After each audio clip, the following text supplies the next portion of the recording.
Now can you hear me? Closer? Okay, we're here.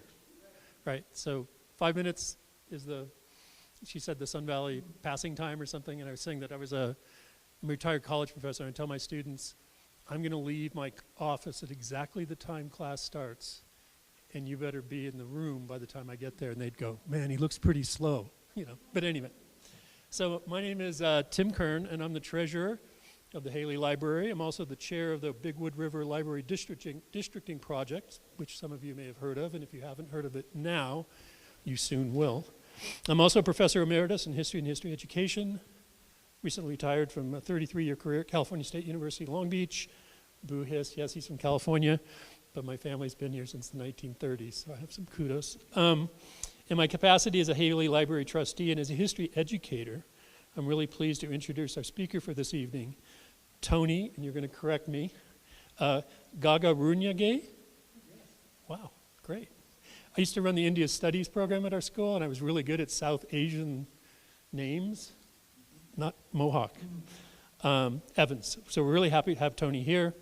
I suspect that many of you know Tony already. I can just tell by the banter in the room. Tony obviously lives within our community as an award-winning reporter and columnist for the Idaho Mountain Express. He's lived in the Wood River Valley for 35 years, and I believe you live in Haley, correct? Just down the road. Perfect. Okay. Tony's an enrolled member of the Ganyanawaki, a Mohawk First Nations reserve in Quebec, adjacent to Montreal. And he is one of the communities, and this is one of the communities making up the transnational Mohawk Nation, which is within the Iroquois Confederation. And the Mohawk Nation is across both borders. Well, I'll keep my tariff comments to myself. Before finding his way to Idaho, Tony grew up, traveled, and resided at a number of very diverse locations: New York City, Quebec, the American Virgin Islands, rural Georgia, Boulder, Colorado, where he obtained his degree in cultural anthropology, India, New Mexico. I'm sure I missed a few places. All have informed his writing and his identity. His articles, reports, and essays cover a plethora of topics from local government and nonprofits in Blaine County, as exciting as that is, to religion and spirituality, travel literature, and of course, history. In addition to the Mountain Express, Tony's a contributor to a number of other publications, including the Smithsonian American Indian Magazine, High Country News, History.com, and the Boise Weekly. Tony's also the author of a number of books, including 2 published by Washington State University, all of which are for sale after he speaks. To my left, the first from Washington State University is Teaching Native Pride, which was published in 2020. And his recent, and I'm going to call it a memoir, his recent memoir of sorts, Believing in Indians, A Mixed Blood Odyssey. I just finished reading this book, and I highly recommend it. And I just met Tony, so this is not some kind of scam, right, to sell his books, okay? This book is really good, right? Exactly. I get like 7%. Is that what we agreed on? Yeah, exactly. It's a wonderful read. It's an exploration and personal narrative of the unpredictable development and trajectory of indigenous identity consciousness, and it's both poignant and extremely funny. And we've talked, there's some very funny bits that I can relate to because I'm not that much older than him, but I'm not going to say it in, you can go ahead and say it. Fair enough. In my view, the book makes an important contribution to our understanding of indigenous identity formation for those of Native American heritage not raised on the reservation. And I make this point because the majority of people who identify as Native American do not live on reservations. The state of California has the largest Native American population in the United States by a significant number, and most people of Native identity live in cities, towns, rural communities. I ran a huge credential program in California, 2,000 students. We had 1 student every year who identified as Native American. So I think it's a really important story about how people not on the reservation develop their identity consciousness. Tonight, Tony will also be speaking from his A History of Indians in the Sun Valley area. I think it's right there, yep. That was published in collaboration with the Blaine County Museum and is based on a series of articles he wrote for the Idaho Mountain Express. Importantly, it's been used as a text in the Blaine County School District. The book details the indigenous history of our area from thousands of years ago to, most importantly, the present. It challenges notions that Indians were part of the local past but not part of the present, and it also challenges the notions that Indians simply passed through our region and never settled. I recently was in the Chalice Museum, and they have all these interesting artifacts that are Shoshone or Bannock or ancestral to them. And I asked the woman where they were from. Well, we don't know because they just passed through here. And I thought, they sure dropped a lot of stuff on their way. But in any event, I think that's an important point that comes out of his book. An important point for teachers and their students is drawn from the book as well, that the Shoshone-Bannock and their ancestors were here, and I put this in bold, and are still here, right, contributing to our community. It's hoped that this book signing and Q&A session and his discussion will further our discussion and understanding and significance of Native history in the Wood River Valley. Please join me in welcoming Tony Evans.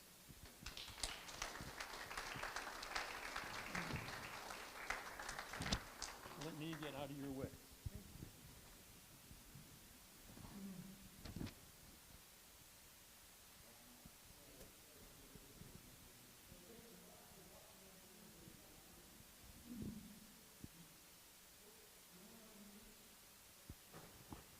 How's the sound? You guys hear me okay? The front row we can. Okay. A little more, a little higher? Volume. I'm going to try and use my grown-up voice.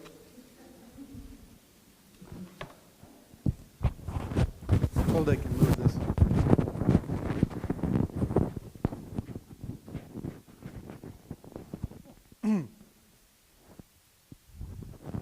Hello. Better? Yes. Okay. Well, I want to start by saying Sego Sawagwego. Hello. Hello, everyone. I might be using some Mohawk words tonight. I think it's important to use our language because people have gone through a lot to preserve language and culture in Indian nations. So, Sego Sawagwego Nyo Goa, thank you very much for being here. It's really nice to see your smiling faces, including a lot of friends. It's great to be talking about this book in my hometown. 7 years now since it was published. And I'd like to begin with, well, let's look at the pictures. This is when the book came out. And this was at the community library in Ketchum. This is young Chief Washakie. He came from the Wind River Reservation where his father lives. His mother works at the Indian Health Service in Fort Hall. And young Chief honored me with a visit when I brought out this book for the first time. He happens also to be on the cover of the book. And young Chief is wearing a headdress that's 125 years old at the time and belonged to Chief Washakie's. It belonged to Chief Washakie. So, and if you don't know about Chief Washakie, just Google him or grab a book or something. A very important person from the Wind River Reservation. The Shoshone people have a vast territory, and it does stretch clear into Wyoming, north toward the Canadian border, and back in the day, I think pretty much to the west coast. So I'm going to be talking about what happens when a curious journalist gets involved in a story in his hometown, which resulted in this book of mine. Also, I'll point out, standing next to young Chief is, this is my mother, Tekaroniake Evans. She was born on the reservation and has taken us there many times, and I've learned a great deal about her, about our culture and our relatives from her. She's also my publicist, and she's in the audience today. Her middle name, Tekaroniake, her Mohawk name, Tekaroniake, means she sends in Mohawk. We changed that during the 1990s to she faxes. And most recently it is she emails and texts. So if you ever, be careful giving her your cell phone number. I'll just warn you. Also to the right of young Chief is Evelyn Phillips, my dear friend and book designer, who helped put this book together back in the day, and we had it printed right here at Copy and Print.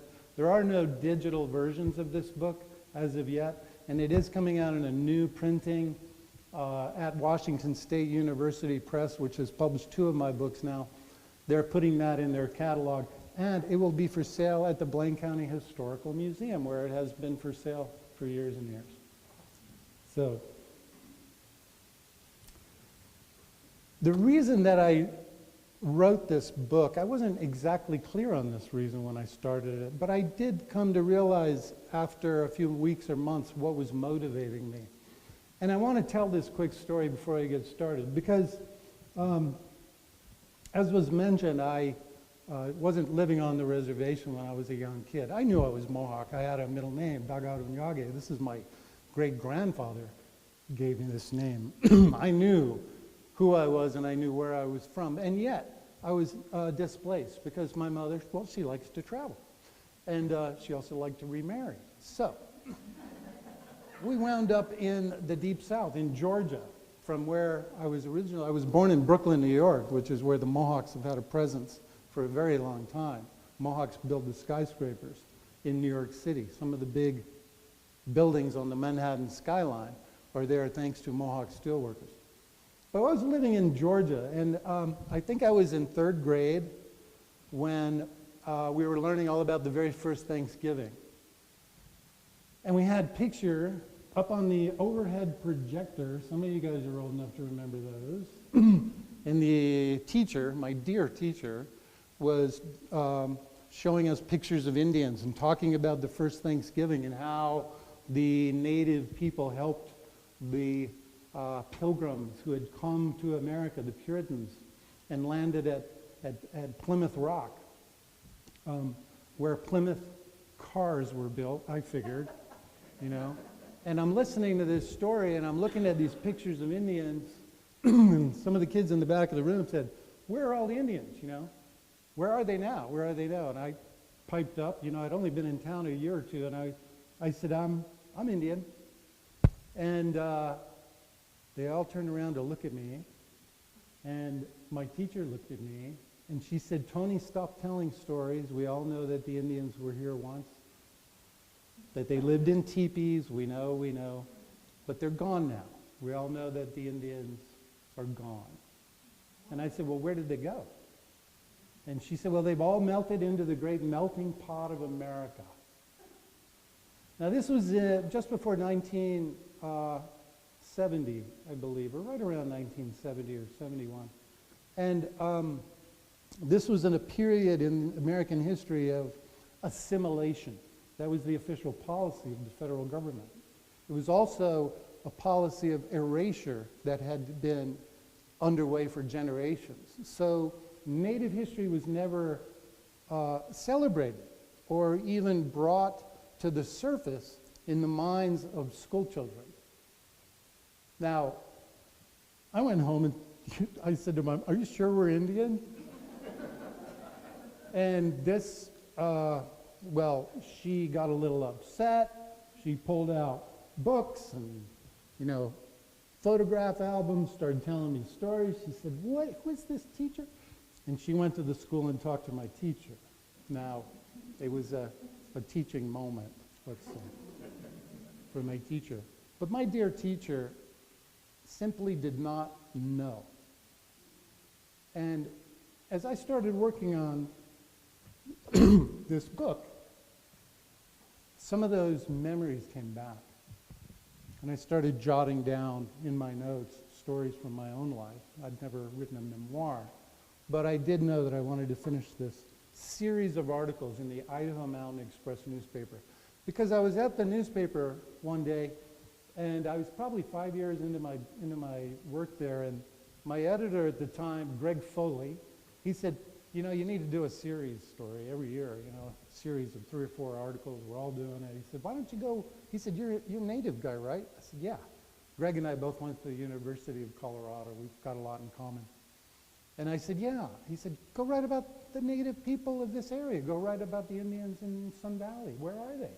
I said, "Heck if I know. I'm writing about the Chinese, I'm writing about miners, I'm writing about the Basque." But there was really nothing around about the native people. I had already been to a powwow in Fort Hall with some family members. I knew there were native history here. So long story short, I wrote the articles. Mike Healy, a retired school teacher in town here, who I really want to extend some gratitude to, he saw the articles. He said, let's make those into a book. I said, well, okay. And he became my editor, and we gathered more information. I made more and more friends at Fort Hall. I went back to another powwow. I went to the Language and Cultural Preservation Department. I followed the protocols of working with tribal authorities before you write a history. This is a very important thing to do, in case you're wondering. And so here's the book. And what I'm most grateful for is when I found out that the Blaine County School District is using this book in their curriculums. Sorry. I'm emotional sometimes. But the point is that that mistake that frankly traumatized me quite a bit when I was a kid, I don't think it's going to happen here. Okay? Because if a kid in the, in the audience says, hey, I'm Quechua, or I'm Native, or I'm Indigenous, the teacher's likely to know by now. And they'll probably just ask them, hey, what tribe are you from, and it could become a conversation. Although I will say that we are in a new era now. I was lucky enough to go to college during the multicultural era, very liberal era with regard to education. Things are changing right now, and I just want to leave it at that. I'm sure some of you might understand.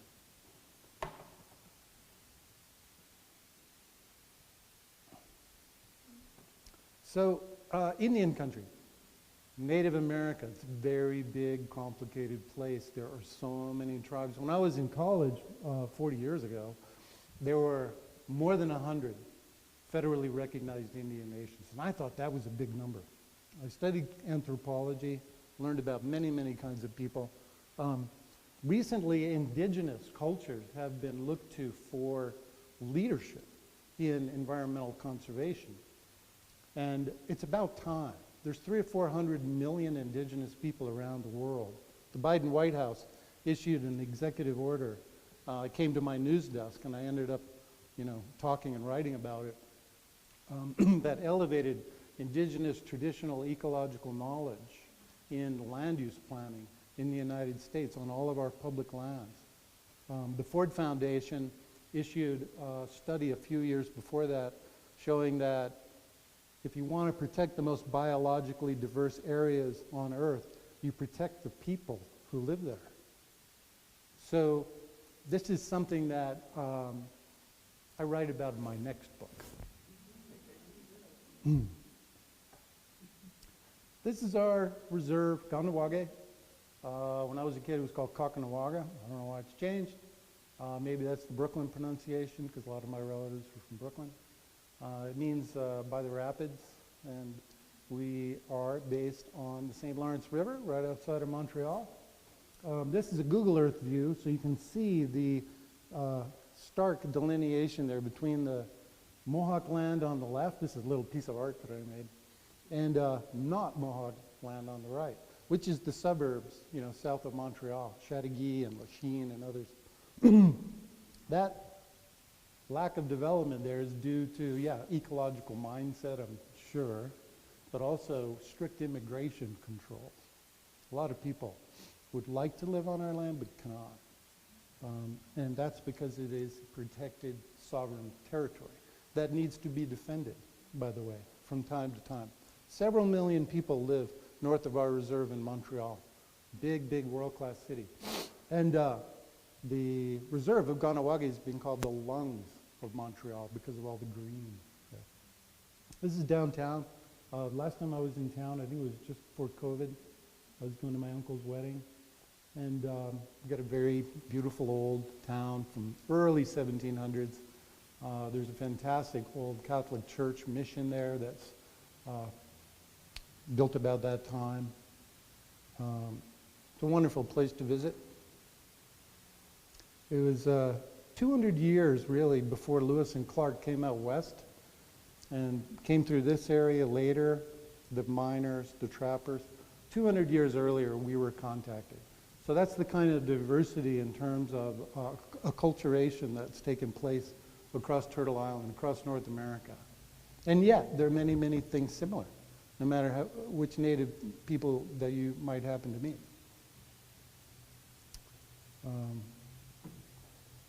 My wife is also from an Iroquois nation, or a Haudenosaunee nation. And by the way, the Mohawks are the Ganyankahaga, and the language is the Ganyankaha. And the Tuscarora are the Skaruri. But they are also members of, these are two nations in the Six Nation Confederacy, which includes the Mohawk, but also all of the other five. Tuscaroras were the last to come in. The Onondaga Nation is the Grand Council up around Syracuse, New York, that area. And the Tuscarora have a different way, slightly, of doing things. Every nation is different. You know, we have different values, different governments. This is a picture from when we went to a Tuscarora picnic some years ago at my wife's res, and it was a wonderful time. What I learned when I was there is that they are a little bit more traditional than the Ganawage Mohawks in some very important sense. Only women can own land at the Tuscarora Reservation. How many people think that's a good idea?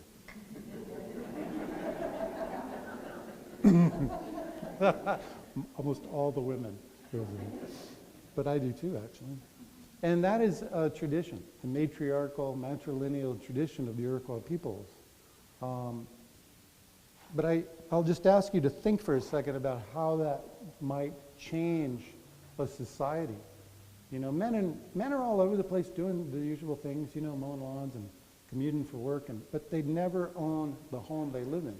It is passed down from eldest sister to eldest sister to eldest sister. Just one of those interesting details.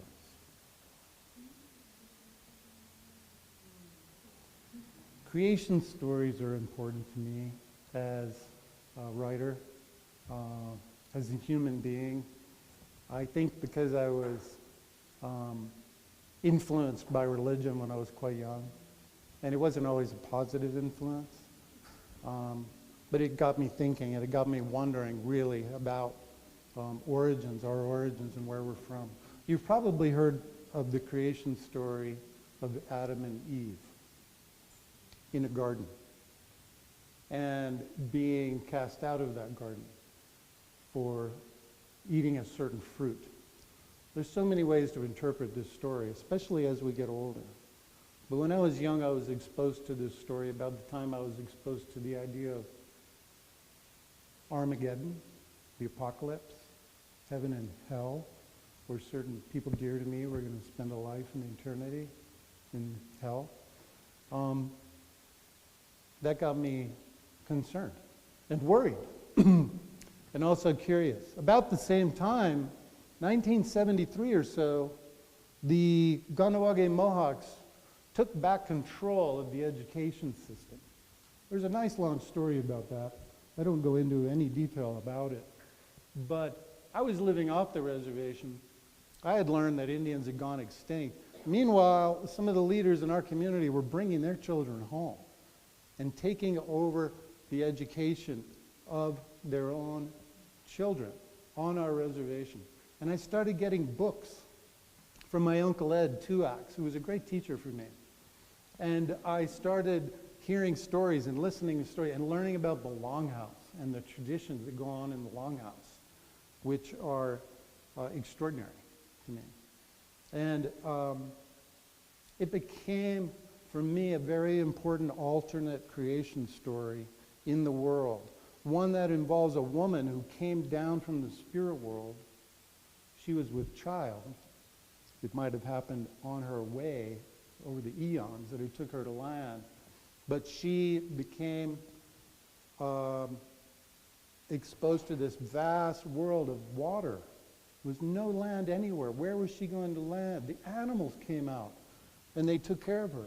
So many different animal creatures are involved in the creation story. And they were the muskrat, key among them. I believe that's this fella right here. He was the one who finally made it down deep enough to grab the mud off the bottom and to put it on the back of the turtle. Lots of it. And this was a big turtle. And the turtle became Turtle Island. Maybe you've heard that expression. It's widely used across Indian country. But as far as I know, it came from the Iroquois, the Haudenosaunee. There are very many similar creation stories in that part of the world, and even out west I've found recently in my studies and in my travels. So eventually things happened, a lot of things happened. I did a teaching online a couple of years ago, and it took 40 hours for this culture teacher to tell the creation story. 40 hours over the course of 2 months. So many psychological and spiritual aspects to it, very, very important. Just as the story of Genesis and in the Bible is very, very important and can be read in many, many different ways, right? There was a big wrestling match at the dawn of creation. A lot of things followed from that.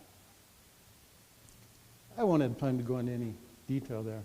But here's one small detail that I want to share with you that I'm always fascinated by. Turtle Island. The world is occurring on the back of a turtle.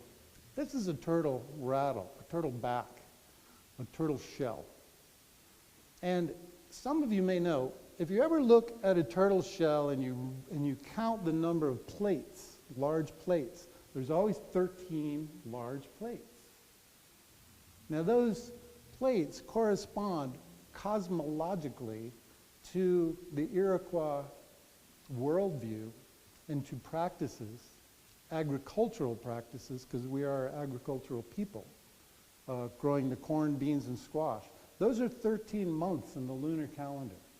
And if you look on the outside of the turtle shell, there are 28 small plates. Those 28 plates are days in the lunar calendar. So this is a calendar that far predates the Julian calendar that we go by now, or the several others that came up during Roman times.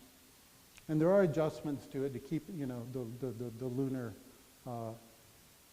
calendar working. I don't know too many details, but my dear friend Steve McCumber, who's a Iroquois seed saver, and also he's on the council now, he taught me some things when I was a teenager. Well, he understands this in depth, and he travels a great deal, and he collects seeds from all the 6 Iroquois nations, many, many, many different varieties that have been grown over all the years. There are other teachings associated with the turtle shell and the turtle back. But for me, it's an amazing correlation between the universe and this creature. And I find it uncanny that the turtle shell is a living calendar for the lunar calendar, the planning of the Iroquois people. I've learned a little bit since I was in grade school and was told that Indians, had all gone away, and I'm really grateful that I have. I'm beginning to feel like it's set me on a path in my life that's meaningful. About that first Thanksgiving, I do write for A&E Global Networks now, A&E Media it was called until last year, and my wonderful editor there, Missy Sullivan in New York City. And I took this assignment as soon as I could grab it. It was writing about that first Thanksgiving among the Wampanoags and the early European English settlers. And I found out how much very, very more interesting this story really is. I had learned about Squanto, the native man who welcomed the Europeans in and gave them sustenance, allowed them to survive here on Turtle Island. But what I didn't know was, and I never thought to ask, well, how did Squanto talk to these people? He's an indigenous guy from North America, and these are Englishmen on ships. Well, Squanto was actually Tisquantum, and he was a Wampanoag, and the plagues were just starting across North America that ended up killing maybe 80 or 90% of the inhabitants of North America over the course of a period of time. The plagues were beginning. And Squanto was whisked away by a ship when he was a young man and sold into slavery in Spain. 5.5 million Native Americans were enslaved during the period of slavery. These are the kind of things you find out as an adult and you go, oh. Squanto to Squantum made his way back to the New World. He was rescued by Jesuits. Through a series of events, he wound up living and working with these British merchants who were very curious about the New World, of course, because it was becoming the hot new place to go, make your life. And he wound up back in America, speaking English, when that ship came by. The stories of history are so much more interesting when we have a chance or the time, to dig into it a little bit. So I'm really grateful for the opportunity to work for A&E Networks.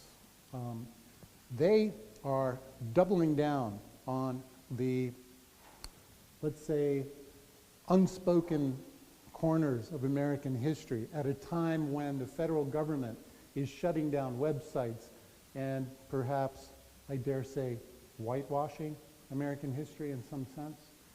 Because some people apparently, I've never met one, who are feeling uncomfortable about the stories, like the stories I'm sharing with you today. It's important that we know history. It's important that we know the hard stuff so we don't repeat it. It's as simple as that. Children can handle it. So, I eventually addressed that early Thanksgiving story in my grade school years, and it felt nice. I've also written about the Mohawks in New York City.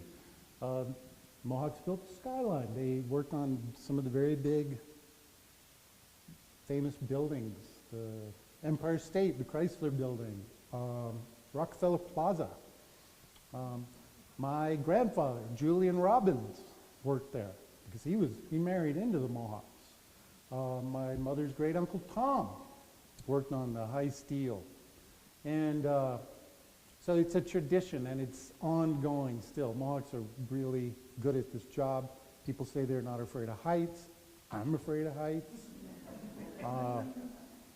But I blame that on my Irish and Jewish relatives. It's probably a genetic thing.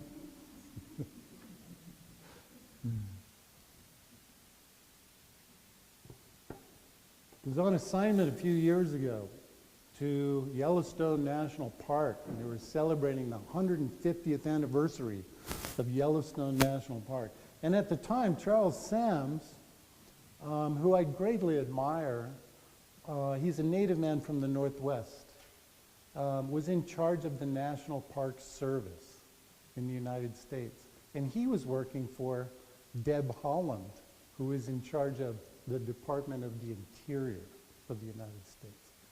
Vastly influential positions in America and America's land use. And Charles Sams had brought about this project to celebrate the native history of Yellowstone National Park. I had never been to Yellowstone National Park. And I finally felt like I had a reason to go there. So I went. I took this assignment. There's no longer 100 or 150 Native American Indian nations. There's 574 nations. This is my friend Chris Lachey. We met him there at the park, my brother and I. And he's a member of the Little Shell Chippewa. And he showed me his tattoo, and I took a picture of it. 574. He is a member of the latest federally recognized nation in America. And he's also was, at the time, the poet laureate of Montana, and he's since come out with a book called Becoming Little Shell. It's a remarkable book. I read it this spring or winter, and it's a story about the effort to become a federally recognized tribe. I hope you'll all remember that title, and maybe we can get Chris Lachey to come here and do a talk sometime. But it's also a memoir, and it's heartfelt, and it's a wonderful history of his people in Montana. And that's my brother Chris. He's my bodyguard when I'm on assignment. And we were there at Madison Junction in Yellowstone on the Firehole River.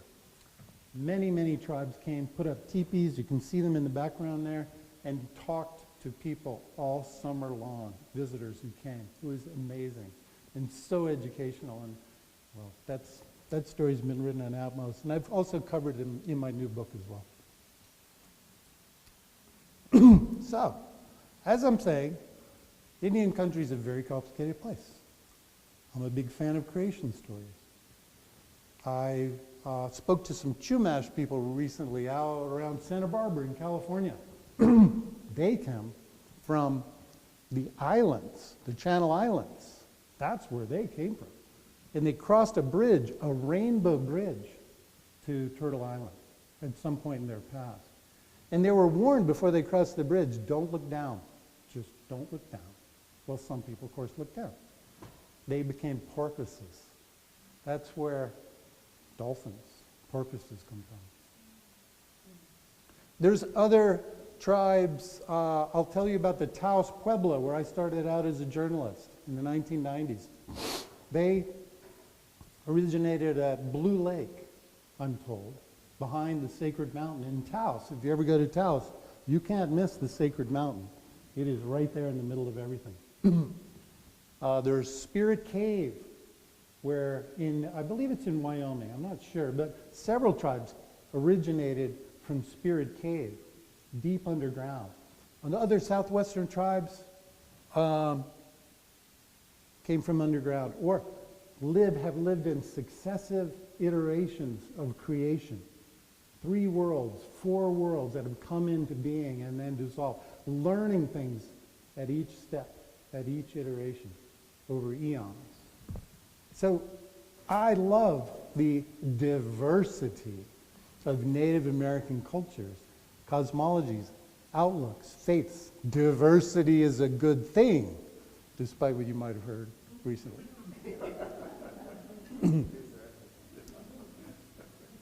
But it's very hard to know what Native people in general want or in general think or believe. You know, you often hear, what is it? What is it that ties Indians together? All of what can you say about Native people? I've given this some thought, and I've done some research too, and I've found out that there's only one thing that really works across all traditional borders. They all love Bill Murray.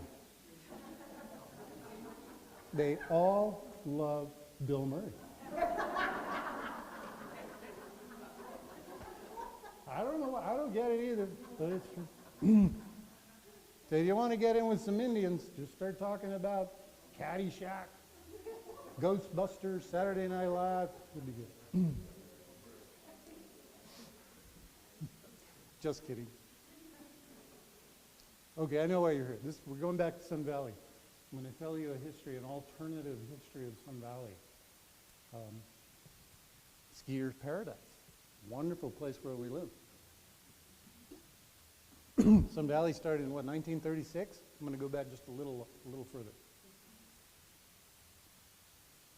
I think this book began in my head with a drive I used to take, we all take, all the time, Galena Summit.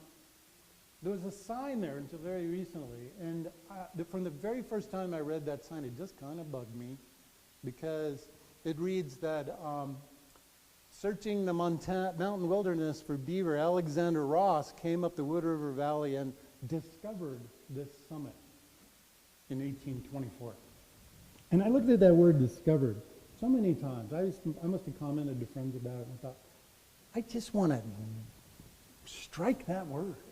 That's so doctrine of discovery. That's so erasure. How? If people are living here for thousands and thousands of years, how could this Scottish school teacher, intrepid and admirable adventurer that he was, discover Galena Summit and discover the Sawtooth Valley, which lay beyond, which for a moment or two he believed he had discovered the whole shebang? And I think the way he describes it in his memoir, which I did research before the internet, by the way, and I had to go to a library, get a book on loan. I can't remember. It's Fur Trappers of the Far West. He wrote it in the 1850s or 60s when he was living in Red River. And he said, for a moment there, we imagined that, and he had Indian guides with him the whole way, and I'm convinced he was following trails the whole way, probably, and directions too. But for a moment, he envisioned that he was the first human to ever lay eyes on this pristine and enormously Edenic sort of valley, you know. That's the great wish, I think, you know, returning to Eden, finding, you know, Eden again. And then he looks down off his horse and he sees a grouse with an arrow stuck in it, and it's still flopping around on the ground. And he's like, uh-oh, well, we're being watched. You know, we're not the first ones here. I found that to be a sort of comical scene, and so I wrote that in the first scene of my book, the first pages of my book.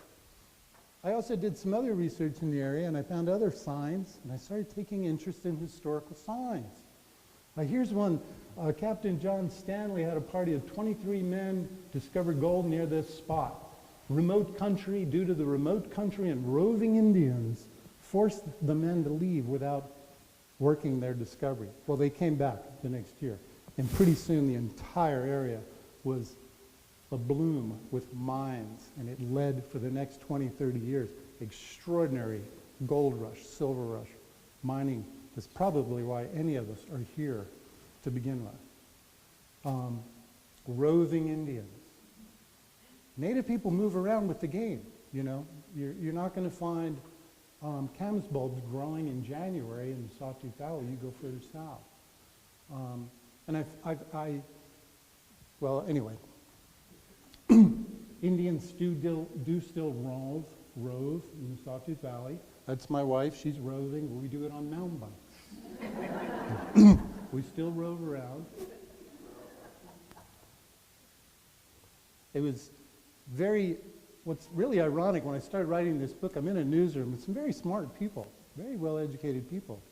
And I've heard again and again and again, well, the Indians only ever just came through. They never really lived here. They just came through. And I thought, well, that's living here, coming through. But they never spent the winter. I kept hearing that in the news. They never spent the winter, you know. We spend the winter. And the irony is that, you know, of course, Sun Valley is full of snowbirds. I mean, half that town leaves every year, right? But they followed seasonal food sources, and there's a calendar. My friend Leo Arrowhite likes to show me about all of the subsistence patterns. These were migratory people. They moved a great deal. They weren't settled in one place. But this sign is the one that really caught the attention from me enough to write the book and eventually to write a story about Alexander Ross for, this came out in High Country News. And I got tipped off by somebody at the state archaeology department that said, we're rewriting highway signs and we're talking to native people for the first time. Bing! Oh yeah, there's a story here. And I got on the phone with Nolan Brown. I found out that they're working with all 5 tribes in Idaho. That the signs were originally created in the 1950s without any input from native people at all. And some of them are quite compelling, and yet some of them are quite ethnocentric or demeaning. And I talked to Nolan Brown, I talked to Nakiah Williamson of the Nez Perce tribe, and they gave me enough quotes, you know, to write a story for High Country News. Decolonizing Idaho road signs. And I started right with my Scottish school teacher, Alexander Ross, in that article, which was good fun. Well, the story caught the attention of Smithsonian Magazine and other magazines, and I found out that there was a real interest. And I do believe still there is a deep interest in Native American history in the United States. I think it's only just begun to be told. So Smithsonian Magazine, Idaho's campaign to include indigenous historic markers.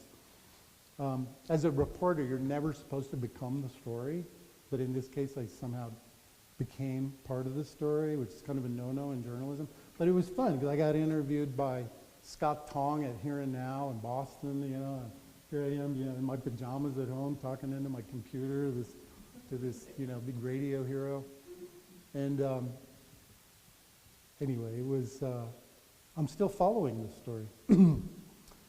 This is how it looks up there these days, up on Galena Summit. That sign went missing, and I've been accused of stealing it more than once. It wasn't me. I don't know where it went. I asked around town as I'm writing my story, and my friend Wayne at High Desert Sports, which was down here, down the block until recently, Wayne said, "Have you seen the old picture of the Indian trails?" And I said, "No." He said, "It's a map. It's a mining map." Well, where is it? There's another copy at the Blaine County Historical Museum. And what we did is we highlighted the old Indian trail as it's written. This is I think it's a Rand McNally or something. It's like really, really early on mining map cartographers. This one comes down into Ketchum. This is Trail Creek Road, the old mining trail, old Indian trail. During the mining era, Native people were allowed to pass on that trail without paying a toll. There used to be a toll at the Galena Summit. Non-Indians would dress up like Indians to try to sneak through. That's in my book. Here's another trail that came down from the North Fork. This is the SNRA Visitor Center here. I've often hiked up there wondering where exactly the trail is. It's not clear to me where it is. Here's the other old Lemhi trail that came into Bellevue. Anyway, these trails are mentioned and called out in the book. It gave me a little sense of orientation and also confirmed what I already knew. I also called the Language and Cultural Preservation Department at Fort Hall. I interviewed people like Velda Racehorse and Carolyn Boyer Smith. And I was saying, "Do you know where there's any more old Indian trails in the Wood River Valley?" She said, "Yeah. You ever heard of Highway 75? Oh, yeah. She said, "We used to use that one to get over Galena Summit," the one that Alexander Ross discovered. So they used to use that to get into the Salmon River Valley. They didn't call it the Sawtooth Valley. It's the Salmon River Valley. They were there for the salmon. They have a very important connection with the salmon. The stories are extraordinary.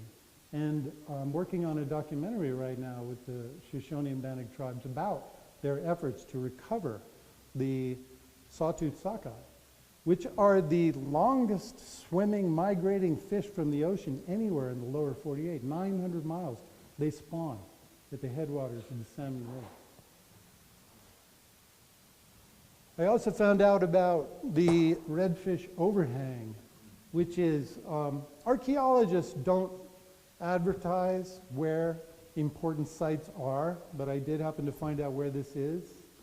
And even if you never go there, just understand that it's a sacred site, that it has been in use for 10,000 years.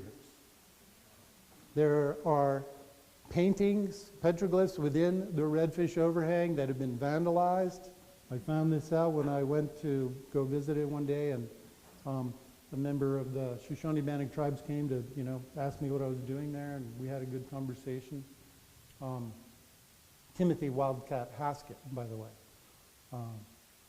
whose grandfather was a fiddler and was way into looking for arrowheads and points. And actually, the Haskett tool level, the Haskett, how should I say it, the Haskett technology, which has been described, is named after him, Parley Haskett.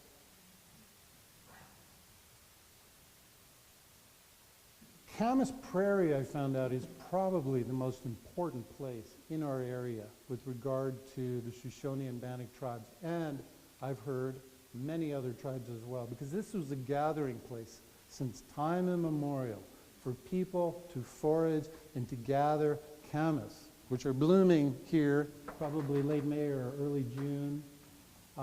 This is the starchy food product that allowed Lewis and Clark to survive when the Nez Perce instructed them how to, you have to bake it underground for a long, long time, otherwise it's toxic.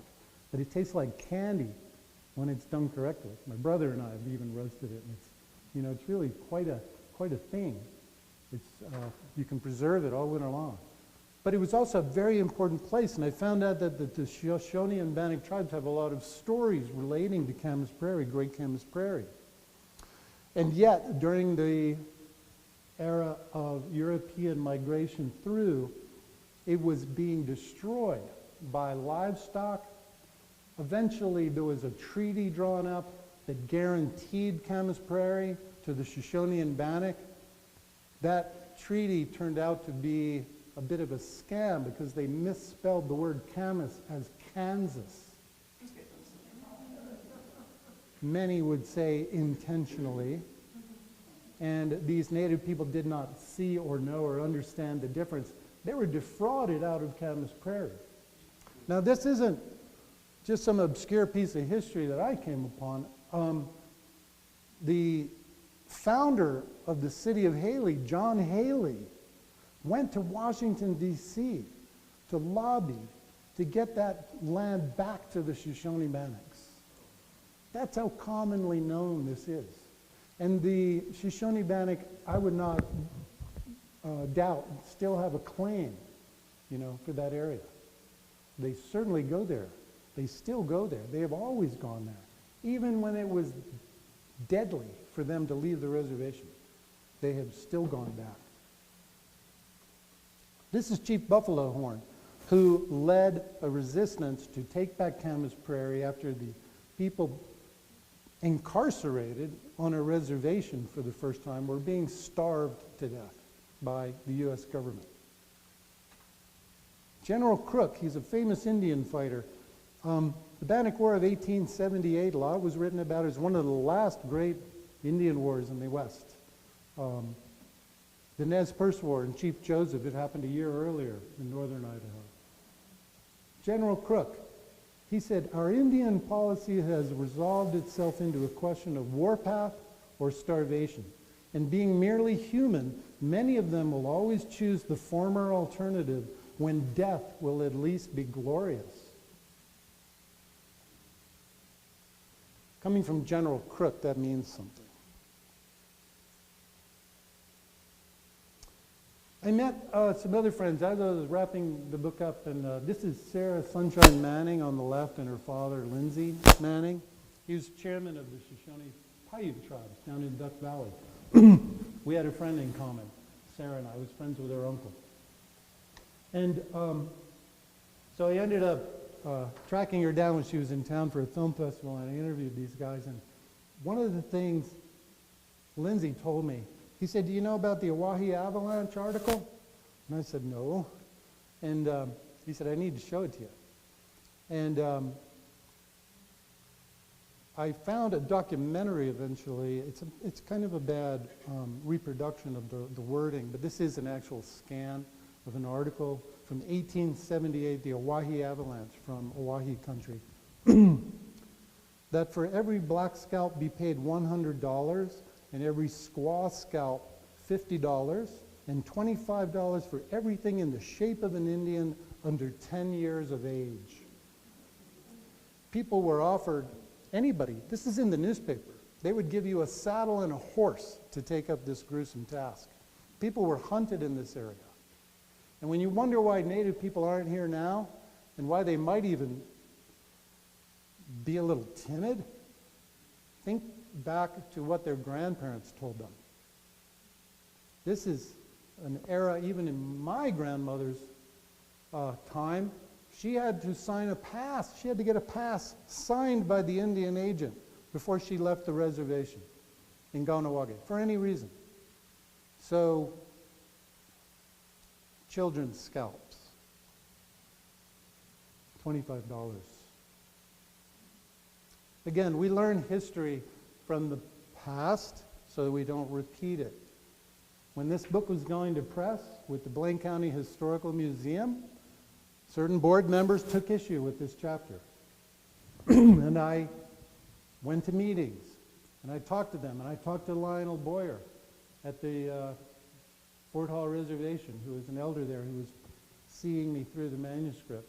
And I talked to Sarah Manning, who had just returned from Germany. She went there to study genocide, among other things. And I asked her, how old does a kid have to be to read something like this? She said, well, in Germany, it's included in the curriculum by law. They have to write about the Nazi Holocaust. Well, yes, Holocaust happened here in North America, in case you don't know. Many small Holocausts. Well, maybe one big one. I said, yeah, but the museum doesn't know if I should include it in the book because kids might read it and tourists might read it. I said, how old do they need to be? She said, about that big.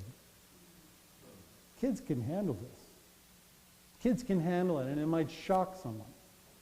But it's not something that needs to be excluded from school curriculum. This is an important part of our history. It's a dark part of our history, and it's one that we are growing from as human beings. There's dark in all of our histories. There's dark in the Mohawk history. There's very dark periods in the Ganyankahaga history, going back 1,000 years in our oral traditions. We maintain that knowledge so that we do not do this again. Simple. Here's some kids, several under 10 years of age, clearly. This is in Haley, 1916. These photographs came to me when I was finishing the book, and it felt very serendipitous or synchronistic, perhaps, because I was still looking for some photos. So hard to find pictures of Native people in the valley, even though we have reports of them being in and out of the valley throughout the early colonial period. And as I looked at this picture, I was sitting on my dining room table, looking out the window a block from here on River Street, and I saw the outline of this hill right here. Now, I've been looking at that hill, especially that little nipple on top there, for a long time now. And I look, and I'm in my kitchen. Oh my God, I'm sitting in the spot where this picture was taken, practically. And I think it is Croy Street right here. And these are some kids still in the blanket. You know, that's a term used to describe people who have not quite assimilated at certain times in colonial history. At that time, if they were still in the blanket, they were still traditional. They didn't wear Western clothing and such. And they were heading over to the butcher shop. They might have been heading over there from Hot Porter Park, which is where people smoked their fish that they caught out of the Bigwood River, and also camped when they came through town. Because as the stories go, the Native people came up the valley to hunt in the fall, and they brought back their deer skins to Fort Hall, and then they would come back the following spring, and they would bring finely tanned gloves. The show bands are very famous for making their gloves. I have a pair myself now. This is a picture that we also put in the book because, does anybody recognize these hills? Dollar Mountain. Dollar Mountain right there. This is Sun Valley, we think in the 1930s or 40s. There was probably a festival or a 4th of July celebration. You can see somebody in a war bonnet on the far side. And this grandfather here pulling a kid in a travaux, which is, you know, an old wagon that people used to use. I also found out about a archaeological site discovered in Elkhorn. This was pretty much common knowledge. There was a small collection at the Museum of Artifacts. And this was inhabited continually for 10,000 years, and inhabited at the time when the first Europeans came through, according to the state archaeologist who I interviewed, Ken Reed. And I don't know what to think of the fact that they name it Indian Springs. Is that an honoring? Is it taking advantage of the history? I don't know. I get confused about these things. But the only way you can even get close to the site now is on a golf cart. And I do believe this needs some signage in our valley. Not for me to decide. The Shoshone-Bannocks might have very good reasons for keeping this quiet, and yet Indian Springs condos. Archaeologist Claudia Walsworth, who provided some information for this book, She's here in the middle of this picture, and this is James Osborne on the left. He came from Fort Hall to do a ceremony in the 1980s to remember the ancestors of the Elkhorn Spring site who were uncovered during this archaeological dig. Claudia's papers, her career papers, have been delivered to the Community Library Regional History Department, and I've looked at the index, and there's a lot of historical treasures in there for somebody to write about. Haley Tourist Park, Huff Porter Park. Again, I mentioned that this is where Native people would camp out in this area as they were passing through. This is sometime after the era of being forced incarcerated on the reservation and when vigilantes were hunting people for their scalps. But still, I'm told that people kept a very low profile. D.A. Utz, who was a school teacher here for many years, and she was blind when I met her and interviewed her. She remembers going down there as a little kid and trading this old goat skin to some Indians who came back and brought her a really nice pair of gloves, and she showed me those gloves. These Shoshone, the mountain Shoshone, made bow and arrows, bows that were made of the mountain sheep horns. Extraordinarily powerful bows. Nobody else knew how to do this. It's probably a trade secret. I learned in Yellowstone that they melted the horns down in the hot water there to make the bows. These bows were really big trade items for the buffalo hunting cultures because you could shoot clear through a buffalo with these bow and arrows. Those are the Tukadeka mountain Shoshone. I found this picture, almost got suckered into thinking I could use it. Well, it's in the book, but these are not Native people. I researched the guy's name, and when a lawyer friend told me, this is a lawyer from Boise. These are white people. They're dressed up like Indians on Main Street in Ketchum. That's a casino club. This kind of thing used to happen a lot. It is very much frowned upon now, in case you're wondering. And if in case you're wondering why, it is because people were masquerading as Indians when actual Native people were forbidden from wearing their regalia.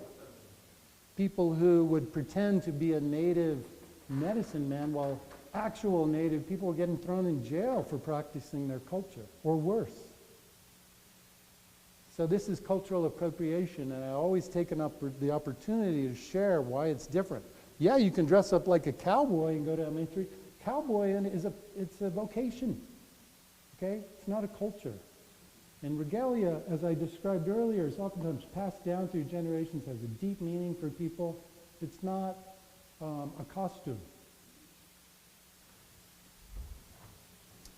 Now here's a real McCoy Native person on Sun Valley Road, riding in the bareback presentation of Wagon Days a few years ago. There's some bareback horse races that happen at Fort Hall every summer that are extraordinary. If you get a chance to go there for their powwows, these guys are serious equestrian daredevils. Back to Camas Prairie, the deep significance of Camas Prairie. I eventually found a fellow living out there. His name is Wes Fields. This is Wes. He is deceased now. He was a dear man. I went out there with my wife and we interviewed him and his wife, and he told me the story about how his grandfather came in 1906 to Fairfield, to Camas Prairie, from, I think it was in Illinois or something. It was Homestead Act stuff. His family was given 160 acres and they had never seen the place before. This is how the Homestead Act worked. If you didn't happen to be Indian or black or Chinese, the federal government would give you 160 acres. All you had to do was agree to farm it and show up. By the time Wes was an old man, they had 10,000 acres of land because they had slowly bought up and expanded. He was just a wonderful guy, and he remembered when he was a little kid that these Indians would come through and they'd go down into the swamp. The swamp is the Centennial Marsh of Camas Prairie. Fantastic bird watching area, for one thing.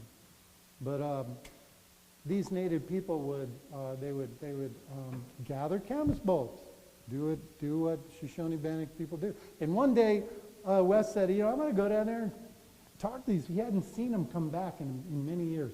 And so he decided, I'm going down there and following him. He followed them down and see what they were up to. This is in 2000, so 25 years ago.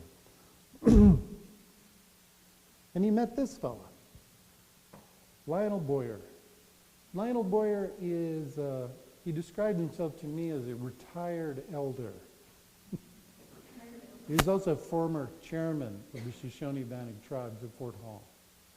And he nicknamed Wes Curly for his hair. These two guys had a lot of fun together. Eventually, Wes and his wife went to Fort Hall to a powwow for the very first time. This is a third generation, fourth generation, I don't know, Idaho guy who's never been to a powwow. There's often a cultural divide here, that people feel like they're not welcome or they're scared or whatever. And what happened is they became good friends. And Lionel said, let's get Camas Lily Days going in Fairfield near Camas Prairie, and that's what happened. And it has a native component to it. And it includes powwow dancers. These are two fancy dress dancers that I went to the powwow there 10 years ago and visited. I don't know that it happens every year, but it is still going. I've met a lot more people from Fort Hall over the years and also from other Indian nations. And one is this gentleman, Leo Airwhite. And he's become a dear friend.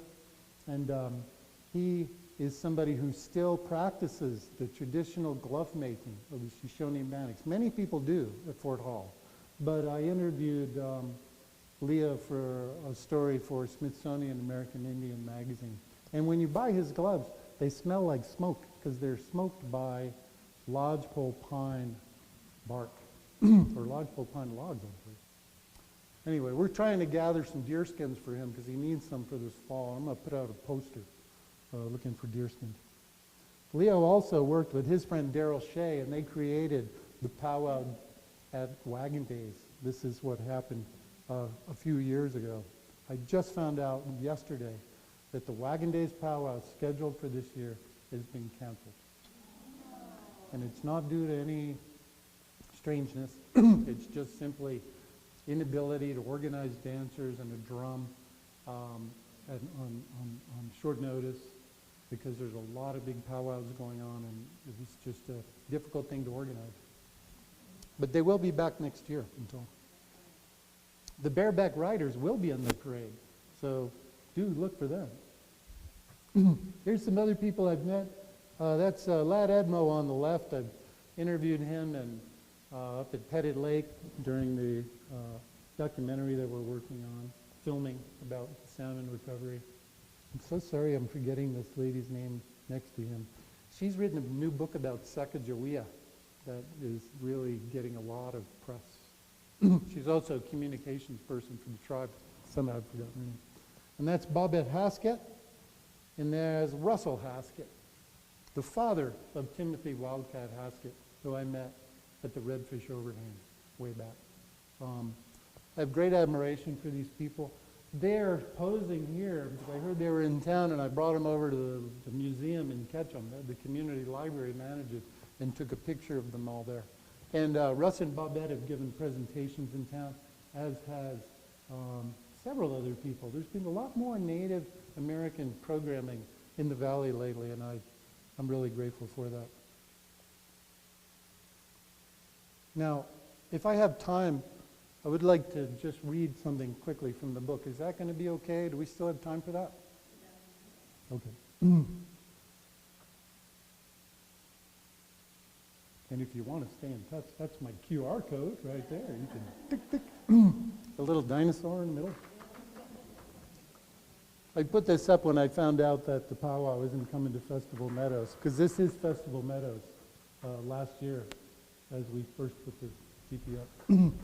So what I'm going to read is the introduction.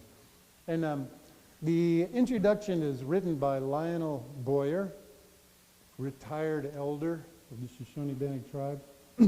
And it took 2 years for us to win his confidence enough with this manuscript to publish this book. It was an uncertain time for us, but it is very important to get that. My name is Lionel Boyer. I'm a member of the Shoshone-Bannock tribes of the Fort Hall Indian Reservation in southeastern Idaho. Today we are living on a reservation that our ancestors were removed to by force during the encroachment of European immigrants into our lands. A History of Indians in the Sun Valley area is a review and presentation of our ancestors who for thousands of years migrated in the areas in and around Sun Valley for sustenance, relying on the many resources of the area, the plants, animals, fish, and big game. It is noteworthy that Tony Evans could research documents, journals, and stories of the first immigrants into this area, the fur trappers, the homesteaders, and gold miners who first came into the lands of the Niue and Nume-speaking peoples about 200 years ago. I speak for the ancestors of many tribes who subsisted throughout the Intermountain West, now known as the states of Oregon, Washington, Idaho, Montana, Wyoming, Utah, Colorado, New Mexico, Nevada, Arizona, and California, as well as parts of Canada and Mexico. We Native people have a lot of history in this area with many burials and sacred sites that remain undiscovered. During the era of encroachment into native lands in southern Idaho, many bands of our people imperiled themselves, trying to protect themselves and their resources of subsistence.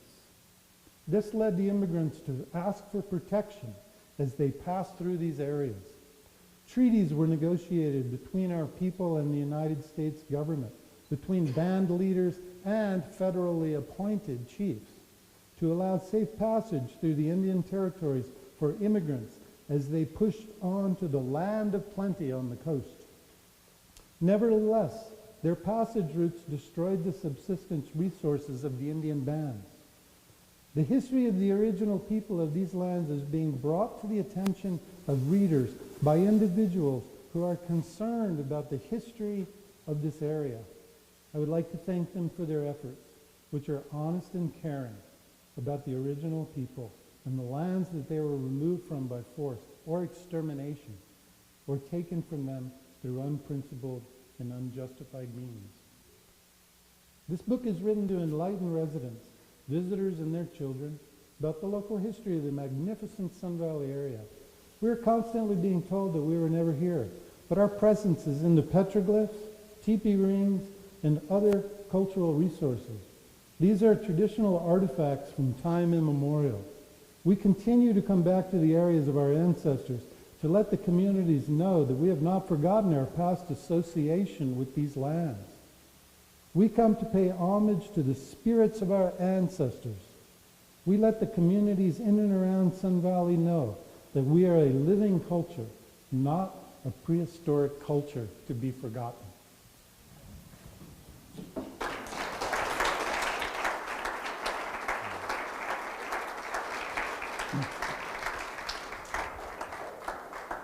Thank you. Thank you very much. I'll answer questions if we have time.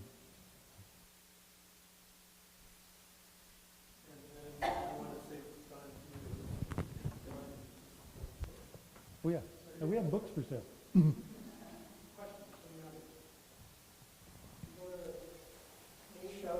Sure.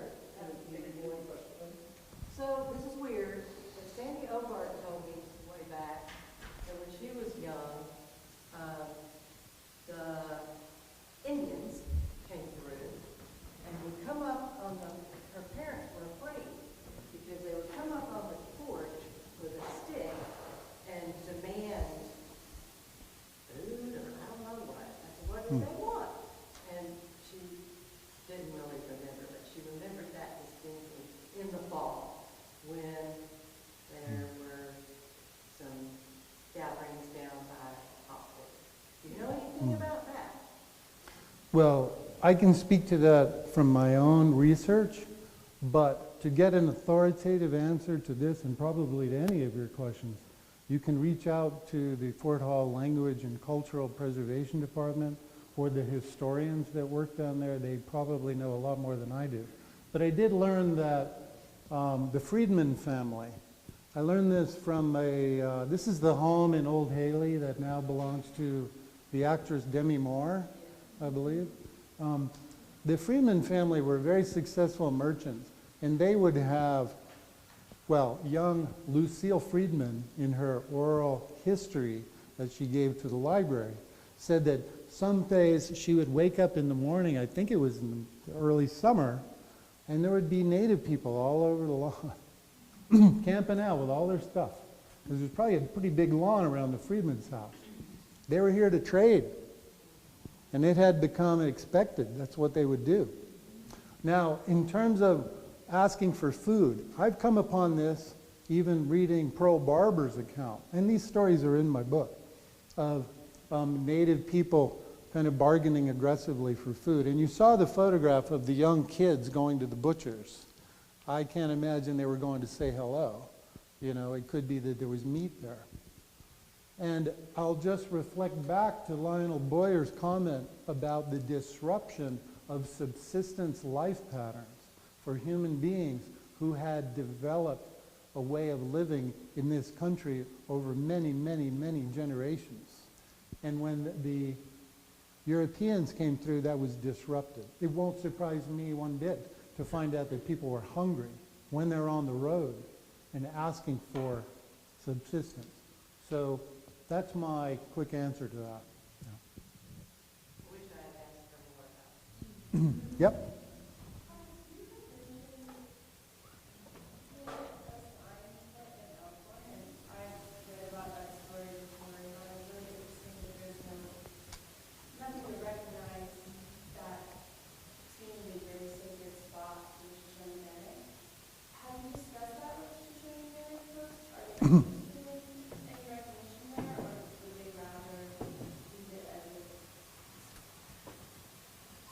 Yeah, I've discussed it with some friends from Fort Hall.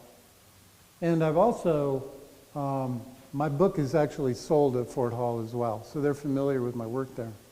And I'm going to be sending them a new box of books soon.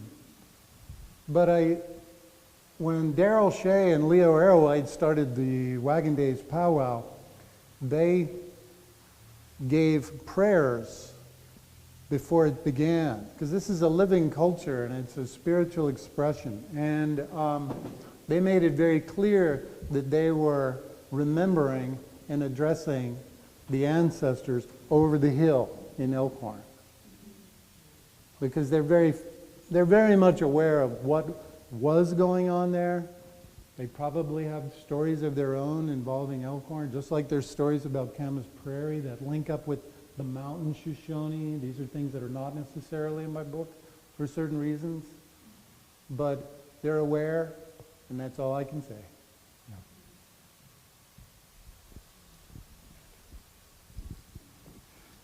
Tony, do the Shoshone-Bannock have a story of creation?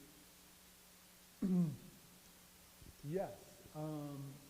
Now this is getting into area that I don't really want to discuss or describe, because, you know, these are stories that are probably very much a part. Creation stories are part of the organization of human development and how we see ourselves in the world, how we see ourselves in relation to one another in the natural world.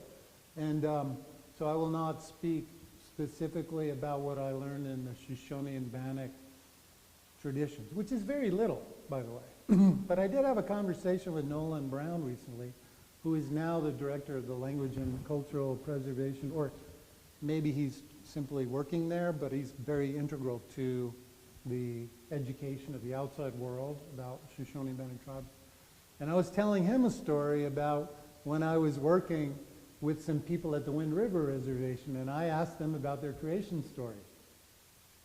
And there are some similarities with the Kanyankahaga creation story, in that there's a ball of mud that is at the origins of the story. For the Mohawks, the mud gets on the back of a turtle. But there was a primordial sea of water in the original Shoshone story that a man told at the Wind River Reservation. So I remarked on this to Nolan, and he said, you know, there's a lot of similarities to creation stories as you go, and so. But the actual story in a nutshell, if that's what you're asking for, is far less important than the people who teach it and the way they teach it for particular reasons at certain times. And so this is it's not a cultural artifact. It's something that is a living part of a culture, and I would know very, very little about their creation story. I can talk all day about mine. Take two more. Tony, could you please pronounce the first two syllables of your Mohawk name? I couldn't tell whether it was like a gaga or a tata or Daga. gaga. Daga. Okay, like a hard G. Daga Runyage. Okay. It wasn't the way I pronounced it. Hi, Tony. Hey. Could you tell me where the word Idaho came from? And You got I have it, you got it. Second comment that No. I believe the courthouse here was the center, was created for the Northwest Territories by Abraham Lincoln as they were pushing the railroad east and west down in the south. And the word Alturas disappeared, but that was present when the courthouse was built. I'll just say, this is asking about the name of Idaho. I've heard some pretty good stories about that, including from Leo Arrowite, but I can't be sure. I just don't know. But ask Leo Arrowite, he'll tell you where the name came from. It's hilarious. Okay, the person who introduces always gets asked the last question. I was really interested in your article on decolonizing the historical placards and signs. To what extent are they actually being changed? And who do you actually think Well, I knocked checked up that a few sign months down? ago. I called the State Historical SHPO, what's it called? State Historical Preservation Office. And I spoke to an associate of the source I originally contacted there years ago. And they didn't share too much, Yeah. but it was clear that political concerns might be affecting the progress, let's say. And I shared with them a story that I've had a story killed at the Smithsonian in recent months after January, a story about national parks. I was interviewing Charles Sams, former director of the national parks, and several other people had been putting this together for months for the American Indian magazine. Now, I would think always the Smithsonian is beyond reproach. Yeah. And yet, that story went away. And it was about tribal co-stewardships of national parks. More than 100 of them, new tribal co-stewardships, sharing opportunities between Indians and non-Indians, and education opportunities for the general public in our national parks. I'm a huge fan of the national parks, and I really wanted to write this story, but it was killed. Yeah, I I'm say just going that. to share that with you to let you know that there is a change going on with regard to who gets to control our history here in the United States. And there's an old saying that if you can control the history, you can control the future, which is, I have no interest in controlling the future, but I do believe that free speech, I still live in a country of free speech, and when people get intimidated, I get angry. Yeah. I don't work for President Trump, so I feel like I'm free to express myself. But a lot of people, including the Smithsonian, they're controlled by federal funding. Yeah, So- and I always like to say that you kept saying that history, we learn from history, and et cetera, which is true. But history is also a conversation with the present. And the way we've been writing about history in the late 20th century, it being more inclusive, more affirming of different people in that history. Yeah. History is a conversation with the present, and I'm concerned that that conversation with the present is what your warning is about. I feel like there's room for us all. Yeah, for You sure. know, No, That's absolutely. my feeling. Absolutely. Yeah. All right, we want to thank you, Tony. Thank you. I want to thank the Haley Public Library, and books are over there, and I'm sure you'll converse as you sign. Thank you. Please step aside over here to sell you some books.